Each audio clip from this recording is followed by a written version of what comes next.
Mesdames et messieurs, bienvenue dans Tambourin, votre émission musicale à caractère chrétien. Voici le sommaire. Si c'est le titre du prochain album du frère Prince Mbouyi. Nganga Molimo de maman Esther Malela continue de faire le beau temps. Enfin en featuring avec le frère Henri Papa, le frère Papi Ndaka chante Je suis. Dans le passé je suis, au présent je suis, dans le futur.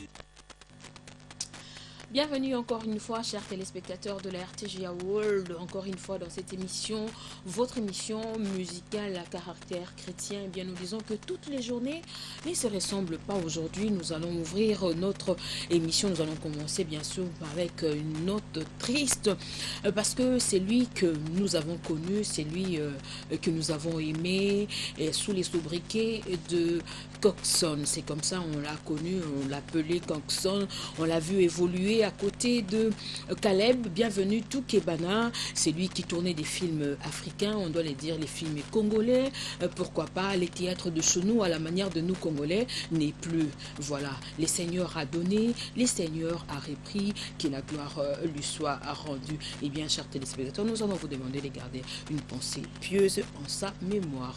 Voilà, les seigneurs, aujourd'hui nous disons que chacun a son histoire, chacun également a son parcours, paix à son âme. Comme vous le savez, nous avons un invité sur ce plateau, nous avons la musique, nous avons également de surprises dans cette émission, mais nous avons également notre page Actu, une façon pour nous de vous informer sur les news, tout ce qui est rattaché bien sûr à la musique chrétienne. Mais avant tout, nous allons bien sûr vous la proposer, la page Actu, mais ou bien avant tout, nous voudrions quand même vous faire encore une fois revivre ce qu'a été bien sûr les ambiances de notre frère qui a eu à passer avec les amis de Sina. Voilà, c'est une arc avec le frère Caleb et les amis. Suivons-le. Basangisi kaka na bango tu magi makesi makanda ye patie ya ye basangisi poto kabula kabula bika batapota mtema malamu. Love Station. On est là kapipi. Tala kaya munene otozali na yango. Hein?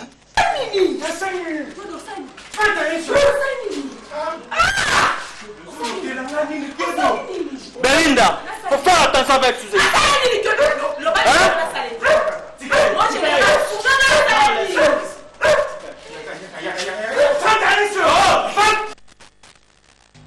Il n'était pas seulement dans les théâtres ou dans le film congolais, il était aussi dans la musique. Lui a joué avec le frère Caleb. Les images, vous les aurez très prochainement dans cette émission. Alors, comme nous l'avons annoncé, la page Actu, c'est tout de suite.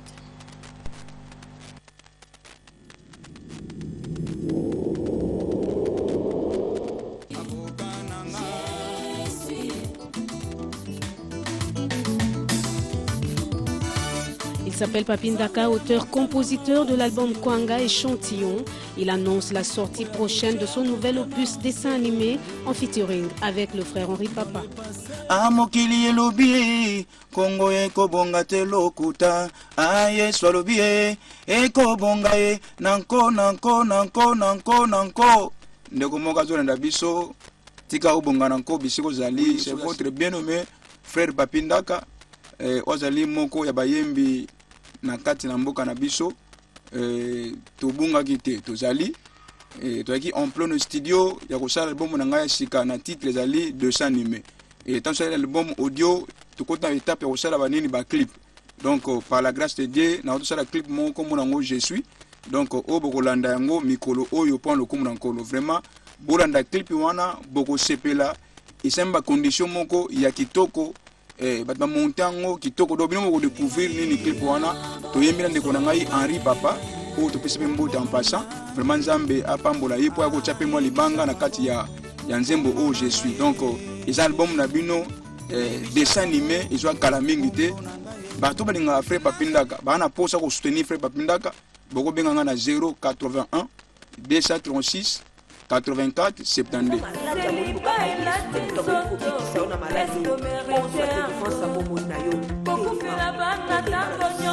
Surnommée Maman 100 jours, la prophétesse internationale Malela Lundi Esther organise une journée de prière, de louange et d'adoration à l'église Jésus Réponse, village La Foi sur Balari à 4, quartier Adoula dans la commune de Bandalunga ce dimanche 3 mai 2015.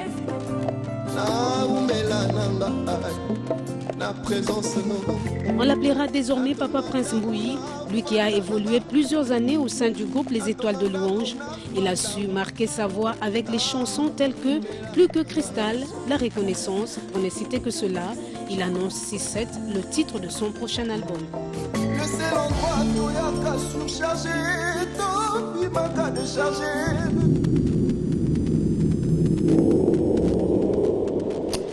Voilà, qui dira qu'une chose arrive si l'Éternel ne nous ordonne-t-il pas. Voilà, on va donc vous faire découvrir, chers téléspectateurs, encore une fois, bonne évasion à tous. Nous allons quand même prendre l'avion pour aller loin de Kinshasa, parce qu'à Kinshasa, c'est vrai que nous vous avons informé, bien sûr, sur les news de frère Papi Ndaka que nous saluons. Pourquoi pas maman Esther Malela Lundi. Également la sœur, la sortie, bien sûr on a eu la sortie de l'album, du DVD de l'album Mystère du Vogue volume 3 avec la sœur Marie Missam que nous allons recevoir la semaine prochaine. Donc elle sera avec nous sur ce plateau, on sera avec elle. La sœur Laure Mbongo également dans ses prestations. Mais comme je l'ai dit, on va faire un tour à Matadi cette fois-ci. Nous sommes en train de chercher un frère qui chante bien, une étoile montante.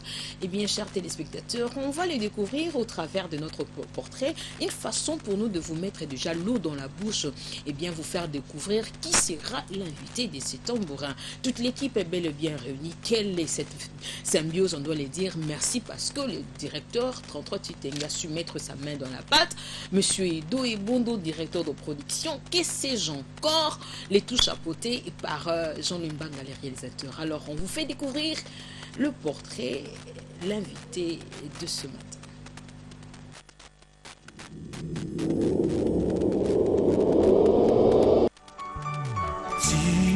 Fils de Kanta Freddy et de Landumbenza, Ernest Prince Kanta est un artiste musicien qui évolue à Matadi dans le Bas-Congo. Membre de l'église de la Résurrection, le frère Ernest a fait ses premiers pas dans la musique chrétienne aux côtés de l'homme de Dieu, le pasteur Jules Boto. Leader du groupe La Joie de l'Éternel, le frère Ernest est dans les préparatifs de son tout premier album intitulé Prodige et est en même temps en quête d'un producteur pour soutenir cette œuvre divine. C'est lui, l'invité de ce tambourin.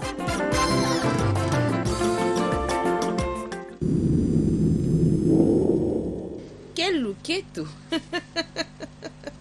Alors que tous ceux qui respirent doivent élever et adorer les noms de l'Éternel. Et bien, qui connaît la danse de David, ces personnes. Mais lui, notre invité nous les dira. Bonjour papa. Bonjour. Sangoboni. Non, Sangoza Malamu. Okomi Mukolonini. Nakomaki lundi. Boni Matadi. Matadi eza bien na bangomba na biso eza pena kitoko. Na mwa moi na bino. Na moi ya makasi. Na mwa kwanga pe. Eza bien makasi. Juste on est très bien. Oeli biso fumbwate. Bon biso fumba loba pondwa madeso. Pondwa madeso. Pondwa madeso nde. Jean Limbanga, est-ce que pondwa madeso? Non hein. T'es biso to lingine fumbwa. Alors Sangoboni. Sangoza Malamu. Papi Prince Vakambi. Eloko nini memi yo na tambourin, eloko nini memi yo na musique chrétienne, eloko nini. Sûrement que les amis qui sont en train de nous regarder bakomi tout na maoloba. Ah, ba musicien ou voilà ben na biga Jean Limbanga obi osusu nani uti su wapi penza o toyo. Frère Papi Vakambi, oza Ernest pardon, Papi Ndaka Kanga. Frère Ernest Vakambi, oza nani outi wapi na musique ozoluka nini pe omemeli biso nini? Ok, merci na mutuna kitoko. Eloko ememi nga liboso na musique nalinga mingi nzambe makasi. Nalinga mingi nzambe mingi. Na banda komituna wana na koti na monde ya musique te. Na otala baninga ba oyemba na bime. Comment est-ce que nga pe eloko nini na kosala? Na pe na banda koyemba. Na eba koyemba te na eba ke eloko moko te. Comme tellement souci ba nous matanga na motema binono un jour fona bandaka ko yembela nzambe po bolamu ne pona nga elekindelo natali sima bisika kundola nga binono non fona kota toujours na adoration te na koti na adoration pe na bandika ko adorer nzambe Après ça, Nzembo liboso adoraki ezaki nzembo. ezaki Adonai. Frère donné monanda. Adonai. Seigneur, je viens devant ta face pour te louer et t'adorer, car tu mérites l'adoration et mes louanges. Je te célèbre de tout mon cœur, de tout mon cœur. La Bible me dit, tu es le chemin, la vie, la vérité. Rends-moi pur, Adonai, Adonai. Wana bolingwa motema bolingwa moto alingi nzambe mingi. Mais likambo ngo pe osala nzambe pe fiesta mbuto zomituna ngo pe so epeza ndenge nini?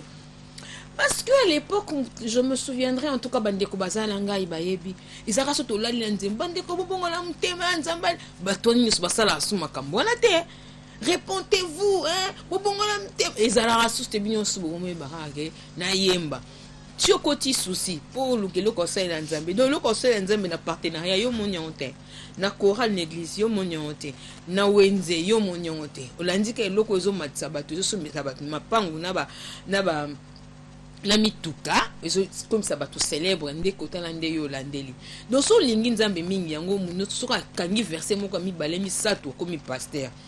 Akangi ya mibale ya mine ya komi moyembe longo komi pas biso so tozo koma ngokala te ya bongo te. Non mama ngai lo nakolobela yo pona kota na koyemba na banda ko travailler na ba département beleti lelo na banda kana na évangélisation ko kota tina bopito nazo te bato musuku tezo lekela bango mais ndeni ni mwana mukeboy na kota tina bopito na tika kote na église te mais na bopito na teya na ba wenze bwe na teya na teyi bato bazotuna meninga binono nazo comprendre oya benganga nde ko kende Nzambe ayo ko benganga siko côté mais au memi na groupe mobimba ils osent s'organiser nini parce que nous sala ko yemba ils a passé bande ko mususu pe kutu ba yemba ero no so ba ki alani na ndako lali donc on me pena ke betie ki bota so ko ka susu cette interview pa mba ko ka suko lobate a tu na vietnam lobanini atika no na fanda no na pemi mususu kutu lobi na community na tika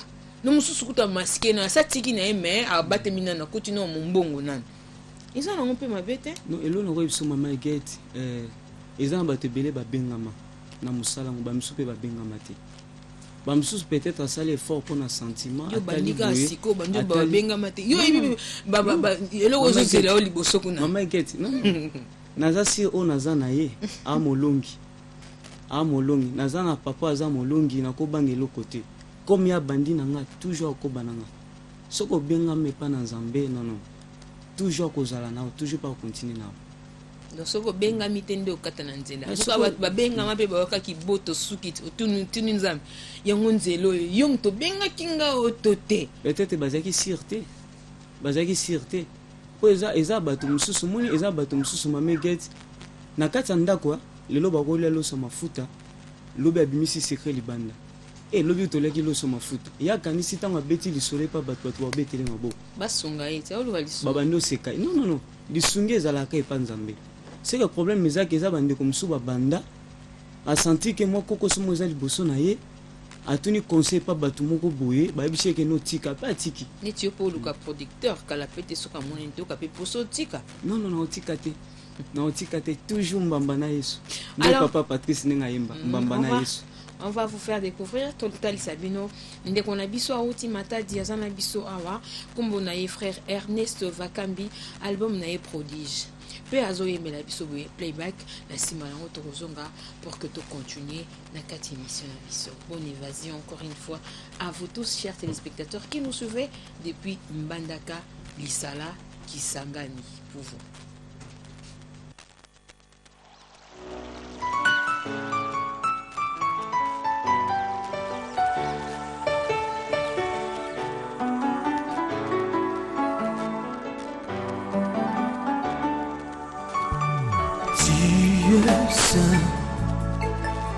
Tu es saint, Jésus, tu es saint, Jésus, tu es saint, tu es saint, Jésus, tu es saint, tu es saint.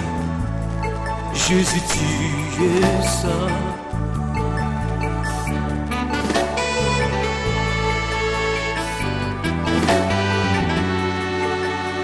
Seul Dieu de ma vie, laisse-moi te louer. Tu es seul Dieu de ma vie, laisse-moi te louer. Tu es seul Dieu de ma famille, laisse-moi te louer. Tu es seul, seul, seul, laisse-moi te louer. Tu es saint. Jésus, tu es saint, tu es saint. Jésus, tu es saint, tu es saint, tu es saint, tu es saint, Seigneur, tu es saint, laisse-moi te louer, laisse-moi t'adorer. Du genou fléchira devant ton Seigneur. Tu es Dieu de miséricorde, laisse-moi te louer. Car ta bonté dira toujours Seigneur, laisse-moi te louer. Tu es saint, Seigneur. Oh, tu es saint, tu es saint, tu es saint. Jésus, tu es saint, tu es saint. Mon cœur est femme, tu es saint, tu es saint, tu es saint, tu es saint, tu es saint, tu es saint, Jésus, tu es saint.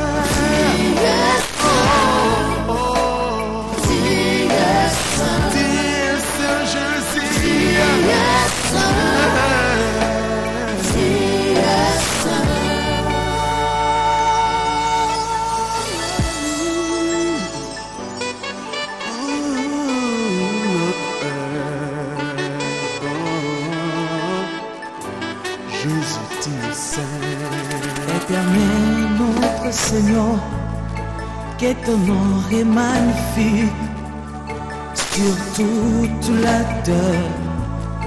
Laisse-moi te louer. Éternel notre Seigneur, que ton nom est magnifique sur toute la terre. Laisse-moi te louer. Tu es seul Dieu de ce monde, laisse-moi te lever. Tu es seul Dieu de ce monde, laisse-moi t'adorer.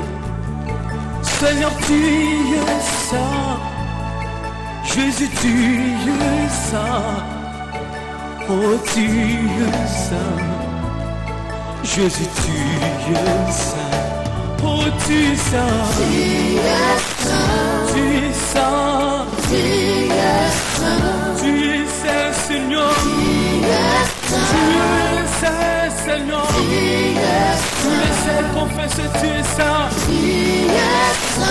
tu es saint, Seigneur, laisse-moi te louer, laisse-moi t'adorer, tu es saint, tu es saint. Tu es saint, tu es saint, Oh, tu es saint, tu es saint.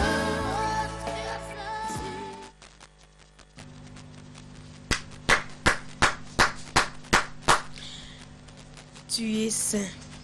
Mais question moi balusinga mutu na mituni. Est-ce que nzembo batu bakolingango? Est-ce que nzembo ekotekama? Est-ce que biso do misana biso maba nzembo aboite? Moko kolala po biso do linga nzembo. Nzambe yo kama we. Libana nanga mukolo ninye nzambe banala baleko luka mabota ezo yate. Nzambe. Yozo ya tu es saint. To yembo wapi. Mais c'est une belle chanson. Merci. Félicitations. Merci. Wabini ne peut pas sikati. Oui, une adoration, bi tikali pendant kwanga. Les choses charnelles vont rester. Yoka non adoration bilokalo. La félicitation, c'est bien. Merci maman. Et là on a eu sur maman, au moins adoration, et ça va te belé ba comprendre. Na taille na Bible na moni ana, ta ebela bande kolela. Na bana ko mituna menzambe atalaki ma misu na ete. Nzambe fala tala ma na misu bande ko kita. Asunga ta ya nolaye. Miloko elekelinga moi ta ebele ana lela nzamba bano kipete aotala ka osekai. Mais moi tant asali moi ve albe pa nzambe ke non ce que opesinga na bozo miserayo. Ne comprendre que adoration yango neza base yango neza fondation ba te belene ba comprendre raté. Bona ana saki zaki adoration. Mais ezaki adoration semence. Tant on s'aimait pas nzambe c'est déjà adoration. C'est une adoration. Apesio, c'est moi c'est déjà adoration. Non, c'est déjà adoration. Apesi peut apesi par rapport au nzamba péché. De nzamba péché le bi que nous na zone c'est là ngo. C'est adoration. So lingana biso mambo pesa te wana. Ngama nzambe yo pesaka. Alors, programme, il y a album en Kassizandeni. Est-ce que c'est Bini, Ezan Anzela, producteur Azali, Yamonde, Babanini, Moboko na Likambo. N'est-ce pas, je demande? Yamonde Likambo. Et là, un problème, Tayemba nota moko ta mi balayé après.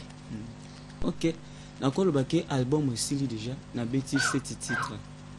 Et 7 titres na Betty, dans un producteur, dans un travail, na ba langanzembo. Et tout ça, un partenaire, mon côté. Ata soutien moko ezate mais biso na biso organisation na kati ya groupe so za biso kota studio moi 1000 fois to kangisi to ke studio era ba clip to kangisi malembe to ke tina studio nzamba sunga nzamba sa biso ngoluke album nyonso to esili na ba clip nyonso to esili. Mais ce côté quand vous allez parce que il faut pe boye ba pe ko sala makambo pe professionnellement bolongwe siko na ghetto bolongi bo tsango na place publique batu ba ye baba mona mais ezo sala masiko ndini. Est-ce que vous avez un contact on a Kinshasa ba maison d'édition ba ko baloba ko distribuer est-ce que ezali na éviter en tout cas maman ezate eloko ememinga na émission na wezande yango parce que na matadi promotion to saka deuxième ezo le caméra soko liki na émission quand même téléphone ko kanga manga na minute bato bazolela ka tozoluka ba CD partout tozomona te tozozoate. Oh bon ibino toza matadi ya CD pesate. Non Nathalie sens que nanga moko ko sala duplication ba CD na kokate pona ko bimisa ba CD nanga mona kokate yango na kanishinga bino comme tema na matadi bato baolela ka ba CD to ke pe kini to tala pena nu bato comment ce qui ba koza prata ko soutenir œuvre pas de problème de tous on a besoin que na biso moko quand même to bani musala peine mais tous on a besoin pe bato bako aider biso bako ya pembe na biso que non moi musala bo sala quand même ezala ka biso tana posa que évangile en kolo et kende musika c'est ça. Boyoka évangile la kolo ezala raboni to kutana ki pena ndeko moko to singie to lipo na yo par rapport à musala oyo bandi po ye pa bandaka lokola yo to kanon likanisi na ya lobini ni par rapport à musala oyo sali.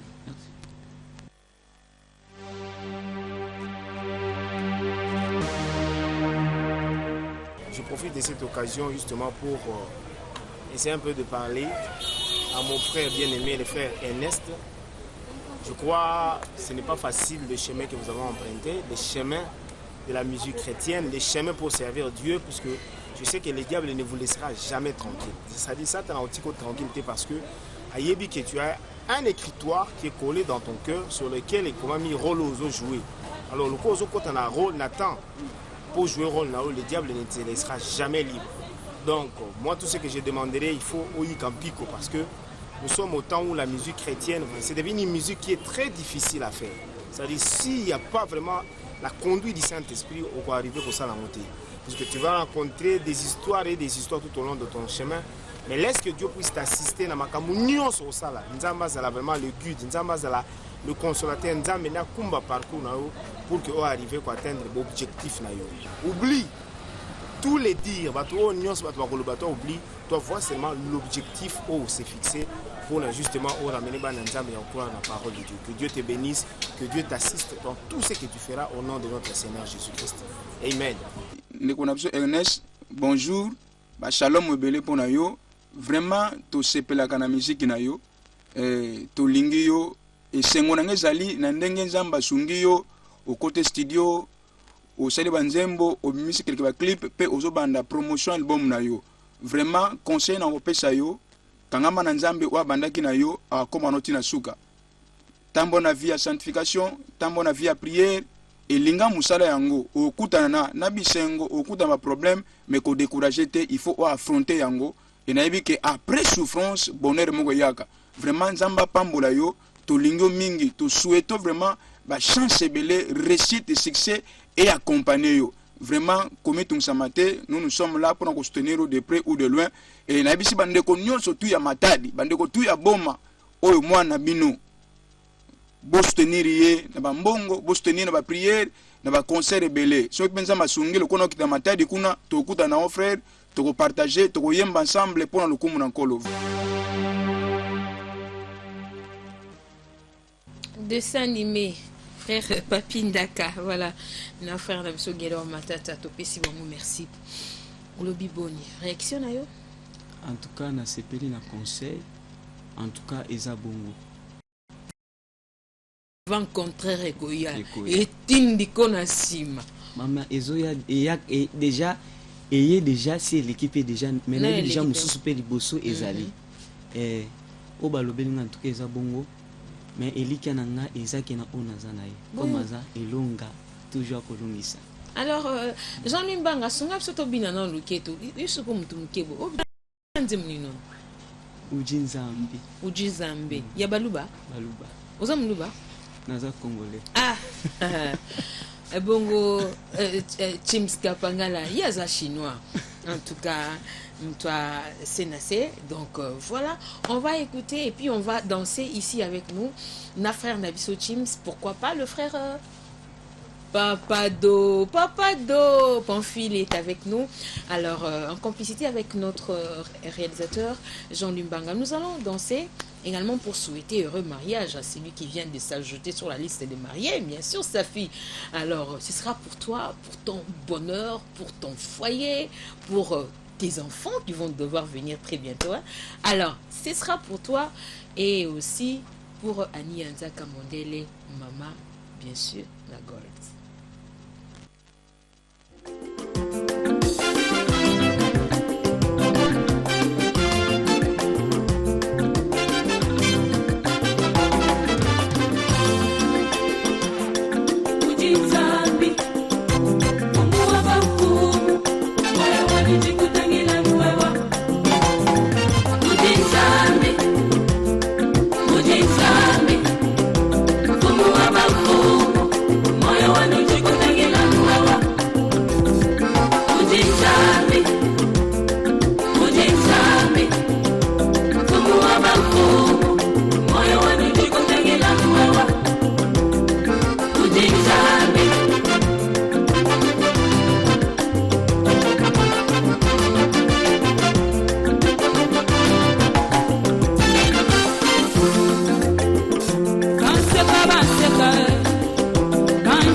Tintam. On stresse Mosengo Kapinga. Donc je pense que, en tout cas, sûrement que cette chanson a fait plaisir à l'apôtre Israël Kisoka qui nous suit depuis l'Angola. Donc Motonanzambe, maximum de respect et de considération na binonyo sur besoin d'un avis particulièrement l'apôtre Israël Kisoka kuna l'individu en tout cas félicité yo abi Moussa Malamu abi ka se sentir un peu maturité par rapport à la question de maturité spirituelle alors bande konyo so Angola que pesi binombo temi mais le comment qu'on a regretté parce que pour ça Moussa Nzambe goza célibataire il y a vraiment bien militaire ce qu'on s'organiser en tout cas ata l'église bazo beta bitanga c'était makasi zo kate po yo kate oza makasi non na bisaki bango keno toute chose à son temps tongo zani po yo nzungu sombaka te sani po sombaka te sikoyo ekokisama mukoni te nazalaki ta nzambe mais kolo sa kuna kosomba nzungu ka ta nzambe sani pe ka ta nzambe te otunga mama fiancé mama nzungu te mama siko mama nzungu yo somba nzungu te kwa nyigasi bon nakolo bake mama ta kosomba nzungu ezali sute po na bano sentir que si na joue te 5000 mi kota na musala nzambe keke na nzungu na mona ngoneti moi perte moko boy musala nzambe kena liboso na des soucis na zaki na ngwana on va écouter Kasinde kwa lobi ozong sambo on est au yibaki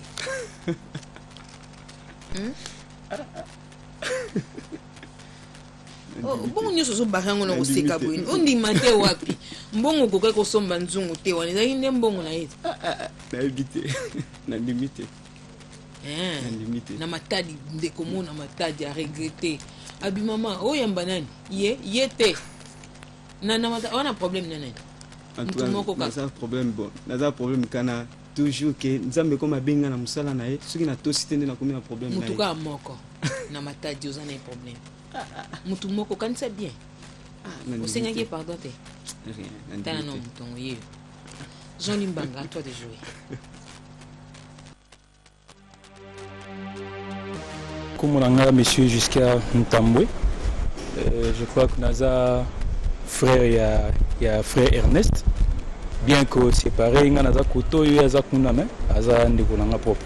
Connaissant mon frère, Moutakanda Kanda Penate, Aza un peu timide, un peu timide, donc Aza nature nae. Quand on a un problème, tout les camous, pour le bazo pour le bleu directement, il est là calme, le bar Penate.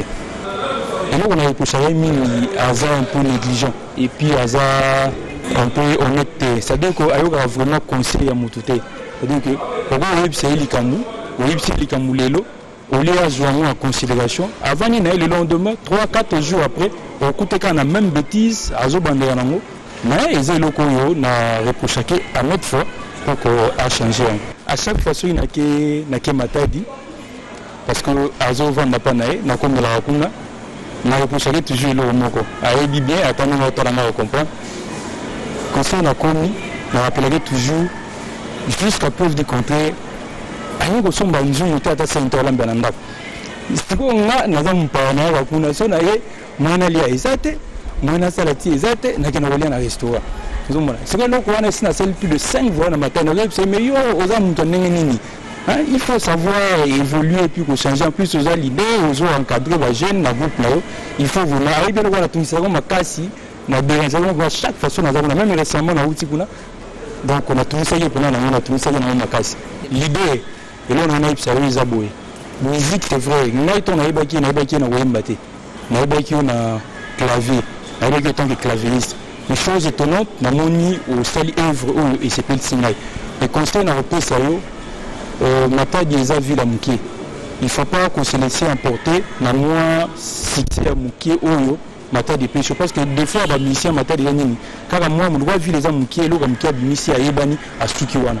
Mais on a aussi un peu bimisi et ça la tremplin pour nous pour la humaine. En tout cas, garder inspiration divine, comme il peut s'en avoir gauche, droite et belleté, tigala gande nebe tigaliwana déterminé et puis mutumoko aza vraiment na souci vrai pour aimer ma musique. Donc comme ka ko zo ba pemeni te ko landa loyengi mata dité, sinon te olio mata, to mona ki talo ki souci na biso chou na biso ezaka o mata parce que déjà la musique chrétienne c'est d'une façon aussi d'évangéliser au Kenil Bosso pour que Bisso en particulier tout en essayant de représenter frère Nabiso et puis le Congo Matadi en particulier ils n'essayons pas de représenter frère Nabango.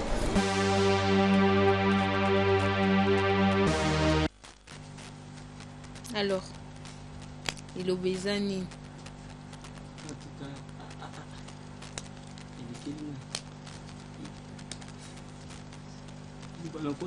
merci na conseil en tout cas wa lobi peneza ba mwa ba défaut mingi na zantanango mais nazosenga pe mingi na bandeko bo soutenir nga pe na prière et ça bien makasi bon pour nous sommes nzungu ozosenga prière nzungu la lobi bien que non pour nous sommes sani faut intercession pour nango te eza bongo te eza bongo te boko bale ozande wa faut bakango basinga ko mais que te zaki bongo te na mikoti yakina na musala nzambe amibosani non abti nazaka nango soki na bande eloko moko boye surtout comme eza ya nzambe na lobango ya mosusu nakomaki kotambola ata na lipapa pombongo nakozwa naomona nasombela yango pantalon ya mosusu okuta na moto na nzela boye papa estce eza kaka yo mais mpo na nini boye mwa boye nazongi na ndako esprit ezongiki nabimai na lipapa nalobi non mais soki nazwi makanisi na ngai ekotaka na mosala nzambe lesusi na ngai nde eza mosala nzambe ekende mosika.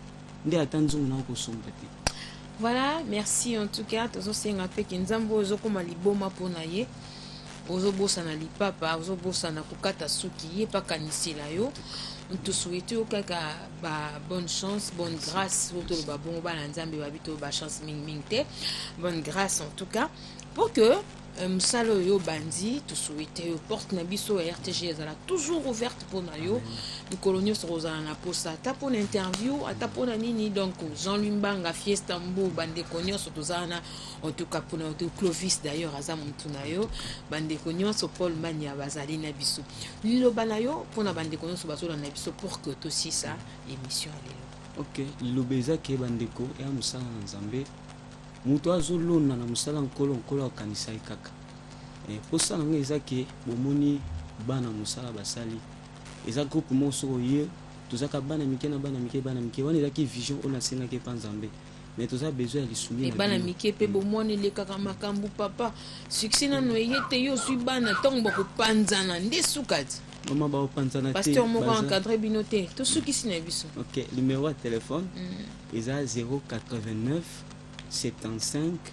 94 081 089 75 94 081 082 377 12 44 082 377 12 44 089 75 94 081. Merci pour la bande de Kinshasa, bande de Matadi balandaki yo.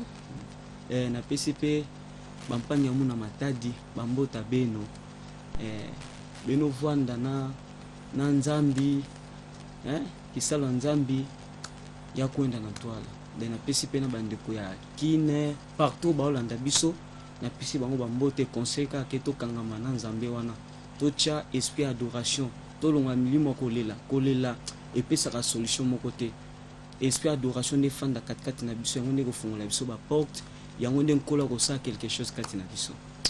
Voilà, c'est la fin de cette émission. Merci à vous tous qui nous avez suivis, en tout cas partout dans le monde.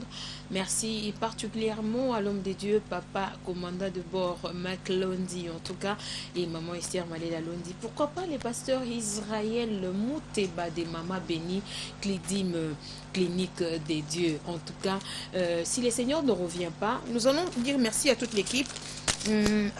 Kamoni Binamouri, Chims Kapangala, Papado, Fiestambou, mon ami Michael Chioyo, Paul Mania, François, Ponanité Benj de loin.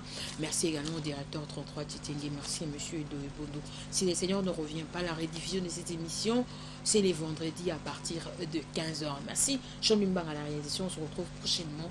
Au revoir et merci. Bye.